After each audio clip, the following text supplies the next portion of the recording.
Hello, beautiful souls. Welcome back to the Abundance Club podcast. Thank you for tuning in today. I want to really look at in today's episode the energy that we're in at the moment.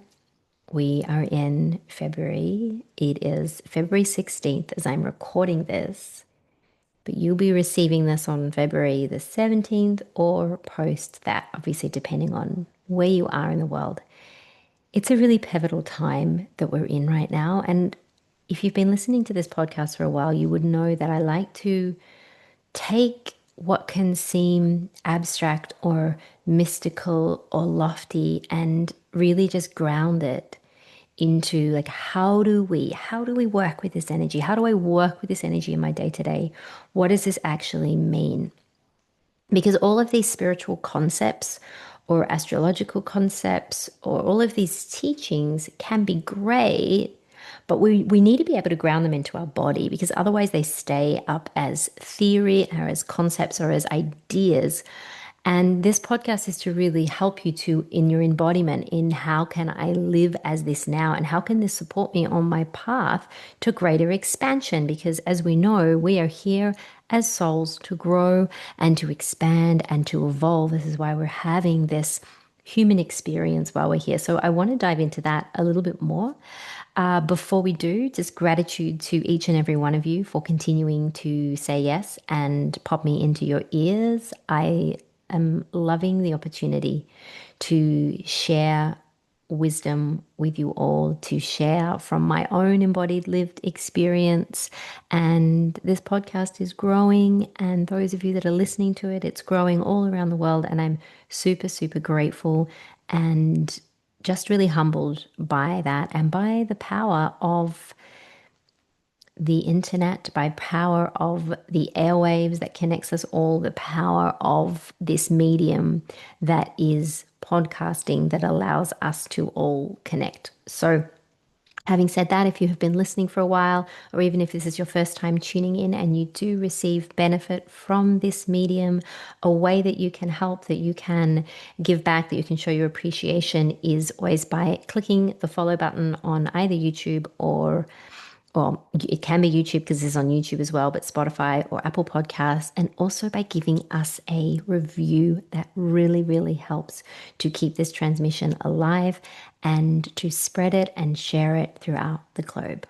Okay, so this last year that we have been in, and if you are listening to this on and around February 17th, you may or may not be aware that we are now shifting out of the year of the snake and moving into the year of the horse according to Chinese astrology. So we're entering into the Chinese New Year. If you live in those Asian continents, you would likely to be celebrating that. And this arrives on the lunar eclipse on February the 17th, depending on where you are in the world, of course.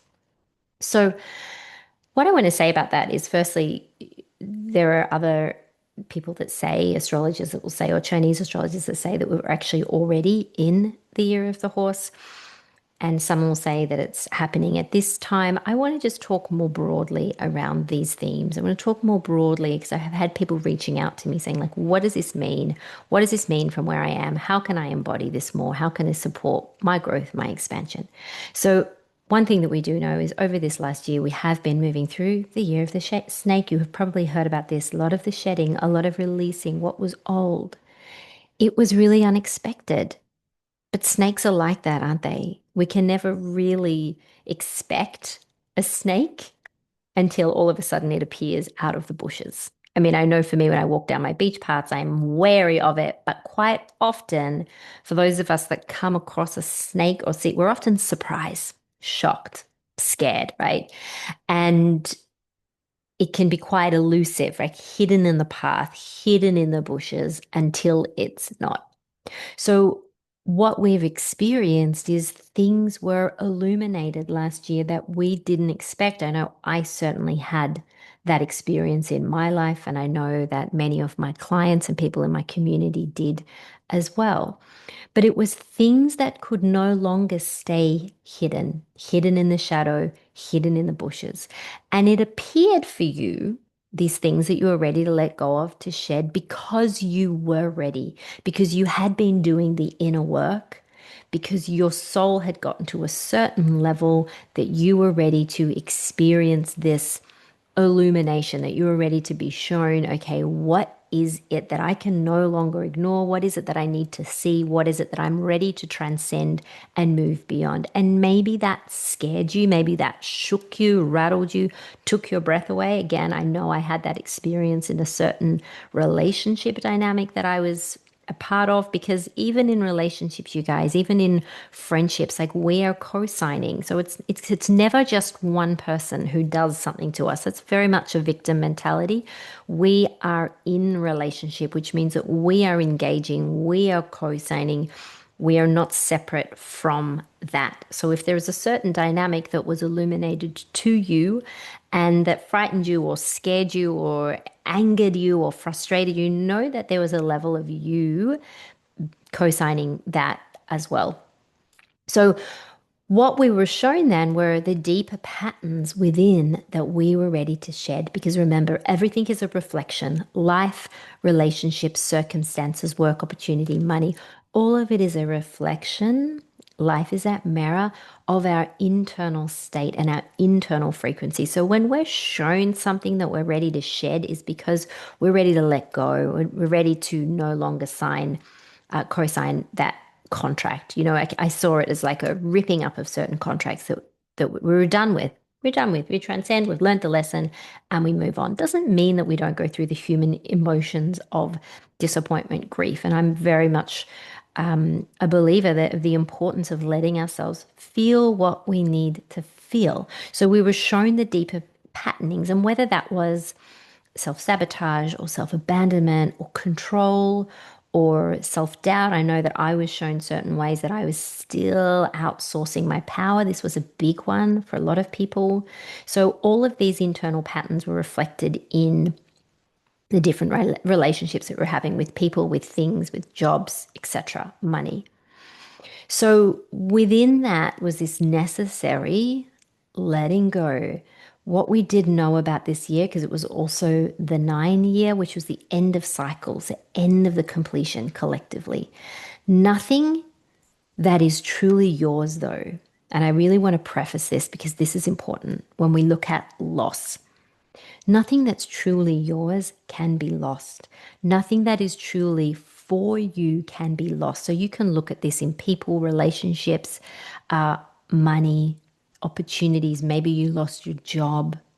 Maybe you fell out of a love relationship. Like, nothing that is truly yours for you and for your soul can be ever taken away from you. But nonetheless, illusions were dismantled. And we're actually still seeing a lot of this at the moment. And we are going to continue to see this as a collective, on the collective scale, and as a collective theme over the coming months and years, because we're on this awakening journey and we're right in the hub of it right now. Like, we're right in the hot spot of awakening. What happens when we awaken? We open our eyes, we see things that have been lurking in the shadows, and we've been experiencing that collectively recently. But what's really important is understanding that what we thought defined us, our roles, our job, how much money we make, what car we drive, we're being shown that all of that is our external power, our external authority, a way that we are outsourcing our power into those things that we thought defined us. And so it's those things, if we are attached to them, if we believe that they're defining us, that are being dismantled. And we've been asked to contemplate, you are being asked to contemplate how your identity is being hinged on any of that. And we're being asked then to contemplate, if that is the case, if your identity, who you believe you are, is tied up into what you do and the role you play and the things that you have, which for many of us, we do, you're being asked to contemplate, Who am I without all of that? Who am I beneath all of that? Who am I if those things were to fall away? If I was to become sick and I wasn't able to work, if I was no longer in a partnership with this person or a best friend, if all of a sudden I lost my job or I lost my money, if we believe that our identity, that who we are, is a byproduct of those things, then when those things start to dismantle, as many have been experiencing, we're left with this question of who am I then? Who am I beneath it? Who am I when these things are stripped back, when it all falls away? Whatever it is that we cling to, we give our power to, and we become a prisoner to. And these are the kind of things that have been illuminated and will continue to be illuminated depending on where you're at on your journey as you grow and evolve. We are seeing the dismantling of public figures and gurus and stars that we have intentionally put on a pedestal. So we've co-signed that we have given our power away to. I mean, I can remember growing up, and it's done in different ways, right? But I can just remember growing up just having posters, like my whole walls were filled with posters of stars. Like it was glamorized. Like we were built to idolize these external figures. All of that, another way that we are giving our power, our authority, and we even see this with spiritual leaders and teachers. Like I've come from the yogic world, and we're in that world of gurus that were pedestaled. And when those gurus fall from grace because we realize that they're actually human, they're actually here having their own human experience, they've got their own lessons, they've got their own karma, they've got their own shadow, all of a sudden we feel so shocked and let down and like we've lost a part of us. So, what is all of this showing at the moment? Maybe it's feeling like, maybe you're left feeling like nothing feels real anymore. What is real? Who can I trust? Who can you trust?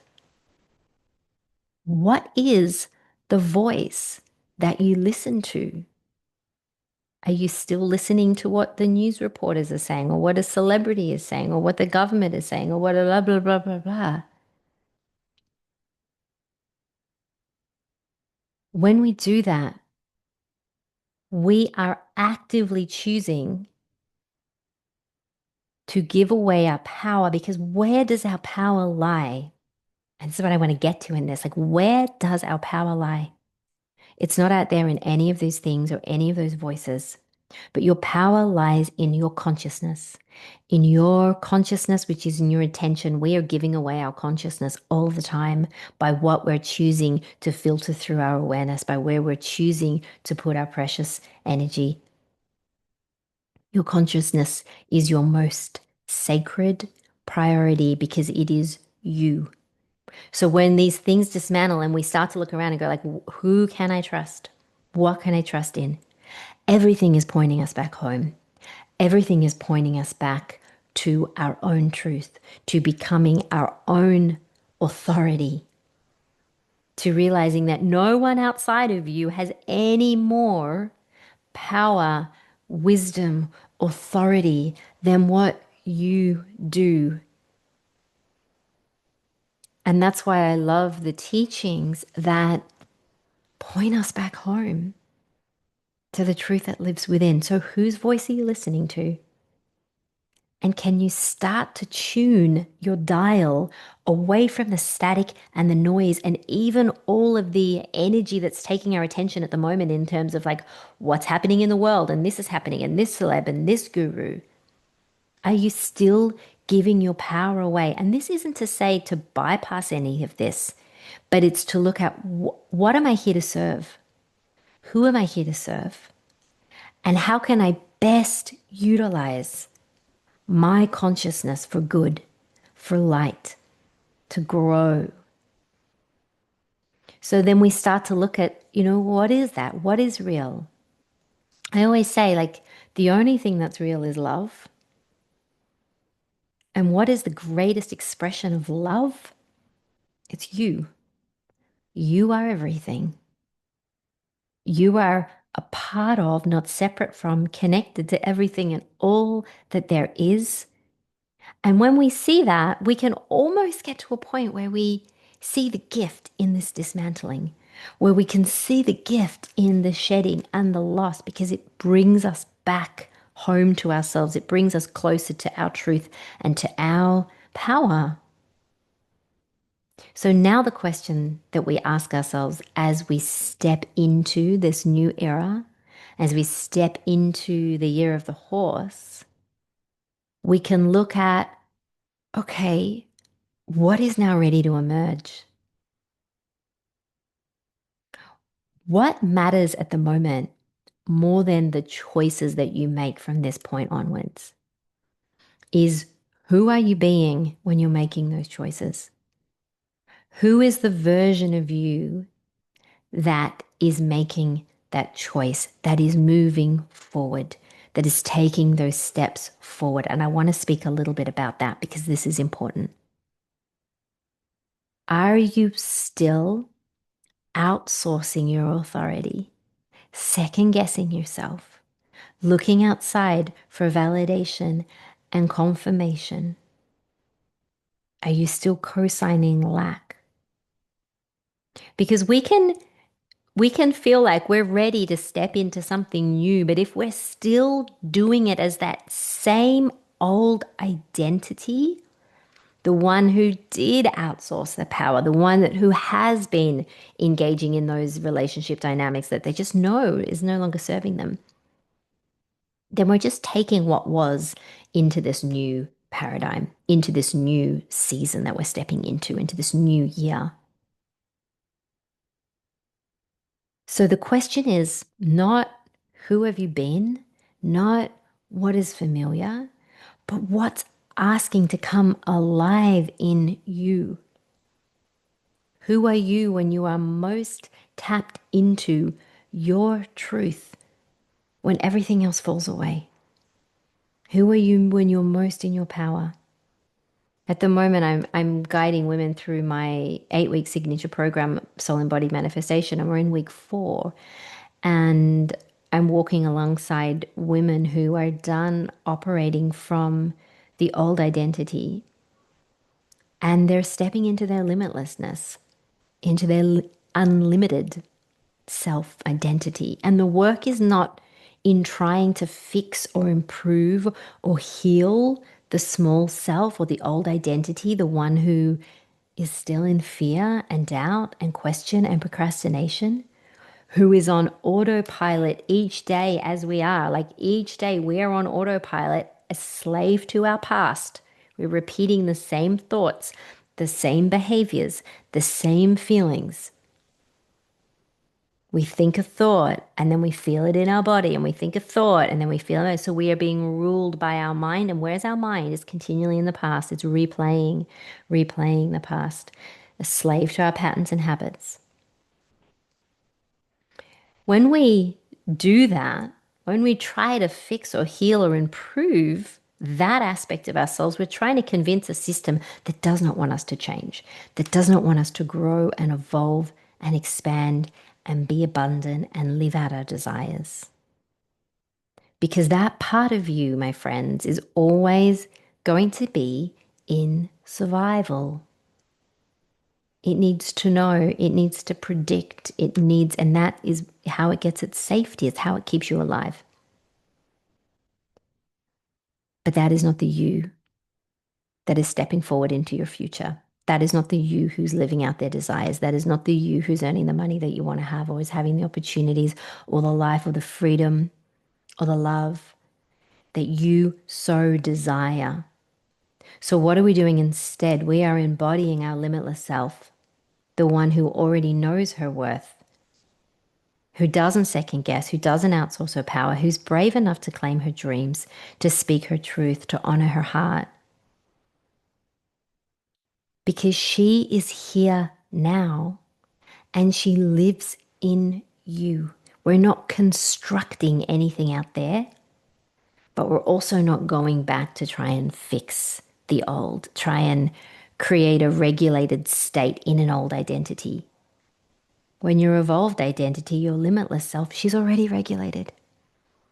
She's already in her power. And what I want to remind you of is that is you beneath the layers of conditioning. That is you when you're not second guessing. That is you when you're not believing and giving your authority to the things external from you. So let's talk about this energy that we're moving into now, because we hear a lot about the year of the horse.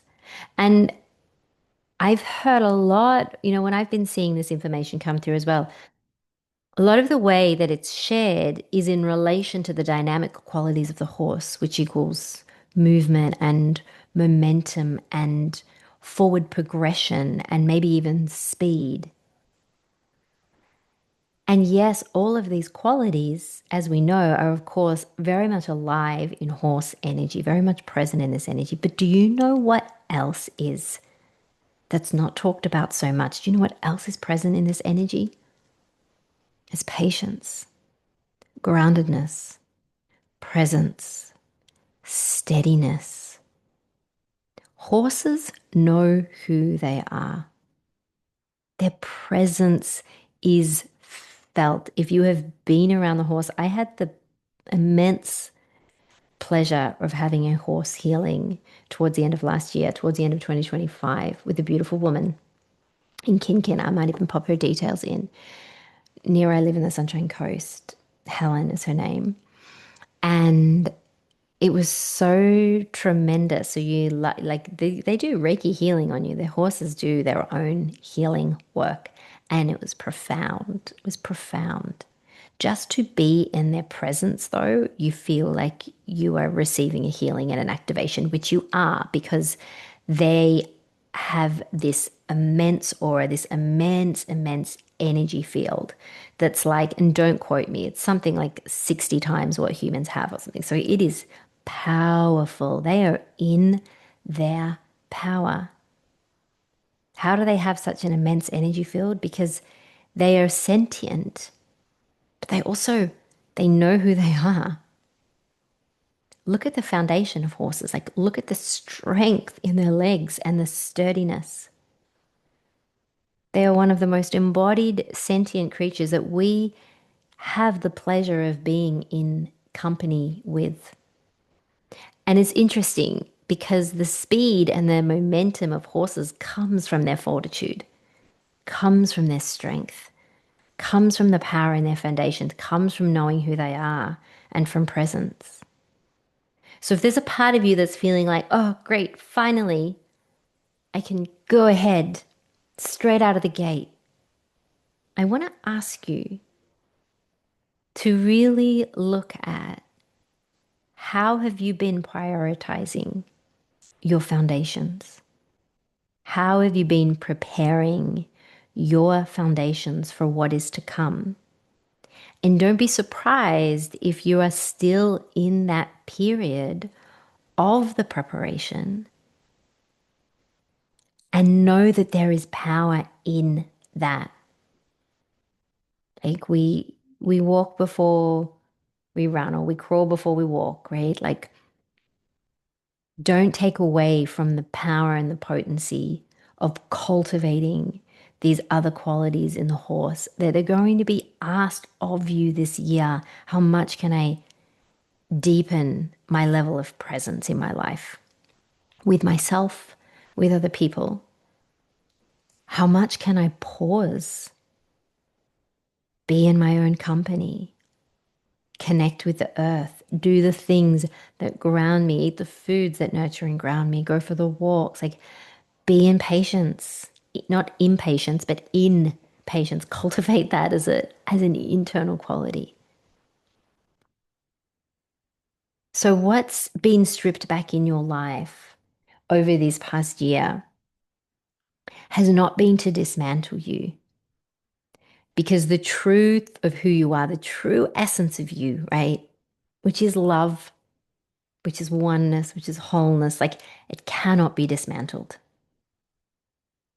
And what has been stripped back is not meant to come with you into your next chapter. So, what is the deeper invitation right now?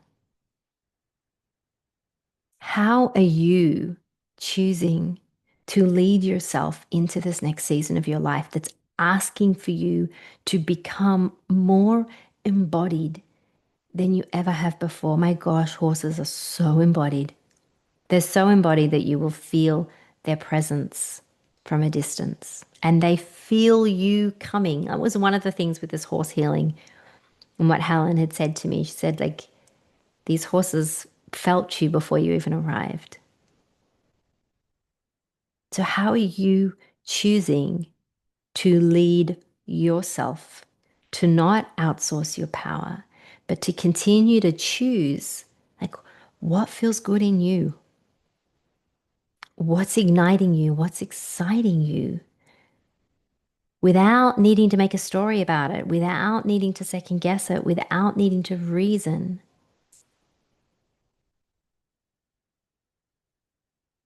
And this energy is asking you to be more you than you ever have before. And what does that mean?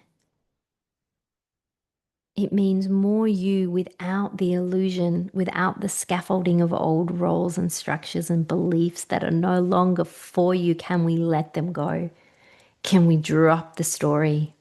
Can we let it all go and come home into what feels like truth in you, what feels like love in you? Because that is going to open the way for your greatest abundance to come in this year. And your soul is always going to choose growth and expansion. And your soul speaks to you in truth and love. So if it doesn't feel truthful and if it doesn't feel loving, it's not coming from your soul. The ego is always going to choose familiar and predictable. It doesn't trust, so it has to predict. And it does that by pulling up experiences and memories and evidence of the past because it cannot see into the future. Your mind cannot see into the future. But your soul is already there. Your soul knows that time is not linear. Your soul is already all of it. And so the frequency of the soul that's asking you to embody is certainty. Certainty in who you are, in where you are right now, no matter what you're going through in your life. If you listen to the last podcast episode that I did, which was with the beautiful Elizabeth Ralph, and you heard her talk about certainty in the way that she does, and you can feel that. You can feel the power of your certainty. And again, this is not something that you adopt from outside of you. That is the frequency of your soul, is certainty. So I could tell straight away, Elizabeth's tapped into her soul. She's speaking directly from her soul when she says that. And when you do this, your vessel expands. You make yourself available for more. You make yourself available for the miracles. Life reflects your expansion within. And your expansion within comes from you knowing who you are and having certainty in that. So if you can trust one thing, if you can trust one thing in this lifetime, in a paradigm, in a period where it feels like we're looking outside going, I don't know who I can trust anymore. Like what's going on with Deepak Chopra or the Dalai Lama or whoever it is, whatever leader we've pedestaled. Who do I trust? And this isn't in an ego way where I don't trust anyone, so I need to just get rid of everything. It's not in that way. But it's realizing that the deepest trust in ourselves is the most important. And when we cultivate that, that's when we shift the outer. That's when the outer shifts to match that. But we first have to come home and establish that in ourselves.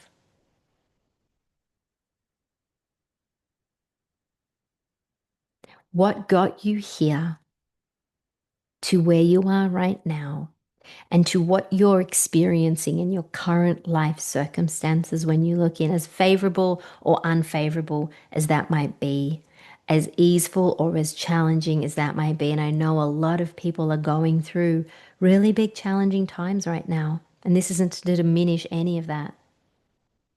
But what got you here is not going to get you there. We're often looking for the solution up in our minds. Your desires, the solution, your next level requires a new version of you. It requires, it asks for your limitless self. And the good news is that she's already here. She is already here. And so the deepest invitation right now is allowing her to emerge, allowing her to be the one that leads you into this next year, grounded in certainty, grounded in the strength of knowing that your dreams and your desires, they're not wishful thinking, they're inevitable. And they're inevitable because you come home and you know who you are and you tap into the version of you who's already living those desires now. And we get to know who that is. And by the way, if you want to join my program, I'm going to be running Soul Embodied Manifestation again late April. So I'll put the details in the show notes if you want to get in for that intake, because this is the work that helps. And we do, I believe that we do need someone that can support us on this journey, a mentor, a coach, or a guide to point out where those little blind spots are in ourselves, where we get pulled under by our conditioning because it's so familiar. And we all have these experiences. And someone that can say, but is that actually true? And what are you choosing right now? Because whatever you're choosing is where you're putting your consciousness, and wherever you're putting your consciousness, that is where the energy is going to flow into. So if you want help with this, go to the link in the show notes. You can have a one-to-one session with me. You can pop into my 2-month one-to-one program. These are different ways that I can support you on this journey. It is go time, my friends, and not in a way of like, let's jump on those horses and gallop straight out at a bullet gate. But you know, what would it be like to take some time to just get to know who you are in this space right now? Who you are on this brand new day. It's like each day when we open up our eyes, we get to wipe the slate clean. We don't need a new moon portal or an eclipse or anything else to give us a reason to do that. Yeah, those things can amplify, they amplify, but remember, you are your sovereign authority. And you get to choose, and you can choose that in any moment. That's what the beautiful thing is. Our brains are literally malleable. We do not have to continue to live out our conditioning as most of us do, and we stay stuck in the same place, in the same paradigm, thinking the same thoughts and doing the same things and wondering and looking out going, why can't I have this? So I'm going to leave you with this pondering, and you might journal on it even. Who am I when I remember that I am not all of the roles that I used for so long to define myself? And that's not to say that we can't love those roles. Like one of my roles is a mother. I love it. I bring energy into that. It doesn't define who I am. Just like I love my work, but I know it doesn't define who I am. Who are you beneath all of that? Come to get to know, get to love up that part of you that is your true essence. and watch the world shift around you. I really hope this helps. If you enjoyed this episode, feel free to share it with someone that you love. Don't forget to give us a review on the platform that you are listening to this on. And go well, enjoy this transition. And above all, stay close to your heart because that's where your truth lives. I love you so much.